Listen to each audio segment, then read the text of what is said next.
How's it going, guys? Welcome back to the channel Make Money Trucking. So I haven't done one of these videos in quite a while, but I wanted to go over, is it still worth getting your hazmat in 2025? We're now in the last quarter of 2025, and I wanted to kind of discuss with you guys if it's still worth, getting your hazmat versus not having your hazmat. And there's going to be a couple different variables, a couple different things to talk about, a couple different things to go over in regards to if you're willing to put in the extra time and you're going to be a little more valuable, a little bit more specialized. I do believe that even in 2025, it is still, in the trucking industry, it is still worth getting your hazmat. And there's a couple different reasons. Well, number one, a lot of the generalized freight, is being, either it's being done by autonomous vehicles. I mean, that hasn't really taken over, but that's going to kind of be the way that goes. So like generalized freight or like LTL freight. And a lot of the jobs that are highly specialized are going to be hazmat, whether it's, dry van, tanker, you name it. Majority of hazmat is going to be tanker or, dry van, like commodities, waste, or just, parceled, hazmat commodities. Now, it does take a little bit of extra time to go get your fingerprints, get your background check done, and then go do the hazmat test to get your hazmat. And the hardest part about getting a job is a lot of the companies that hire for hazmat want prior experience. So there is a little bit of a barrier to entry there. I'll be honest with you guys, sometimes you're looking for a hazmat job, but they need a year of experience for that hazmat job. But that is a blessing and a curse at the same time, because you can see how specialized it is, where they don't just let anybody in. They want someone with experience.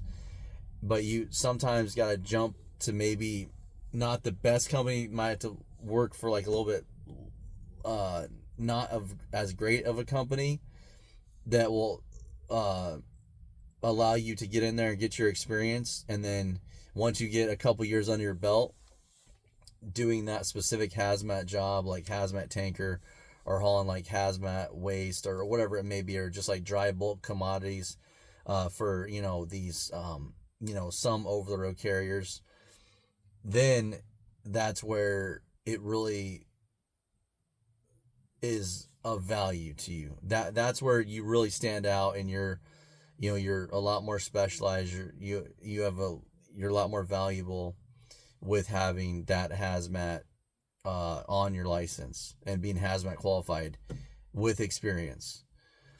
Another thing, a lot of people don't want to talk about this, but with all the non-domiciled English proficiency stuff going on, a lot of the illegals out there that are got CDLs that shouldn't have them. A lot of those jobs are definitely not hazmat jobs.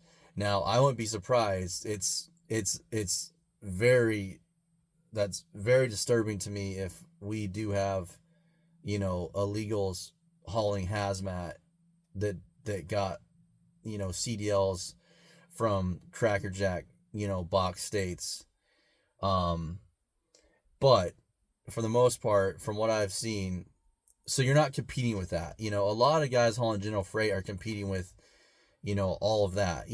Basically illegals are doing it for nothing, or just other budget haulers out there, where hazmat has always been specialized. So that is going to be a huge help to keeping a good paying job. Not only a better paying job or a decent paying job, but keeping you from getting your job taken, losing your job to a budget carrier or budget haulers out there, because you do have that hazmat. As far as I know, I don't know if I hope there's not a path for all of these like illegals that they've been giving CDLs out to. I hope they're not giving them hazmat endorsements. I I don't know. I mean, I really don't know. I hope not. So that's going to help you out as a truck driver or an owner operator that's wanting to break into, you know, a more specialized field, you know.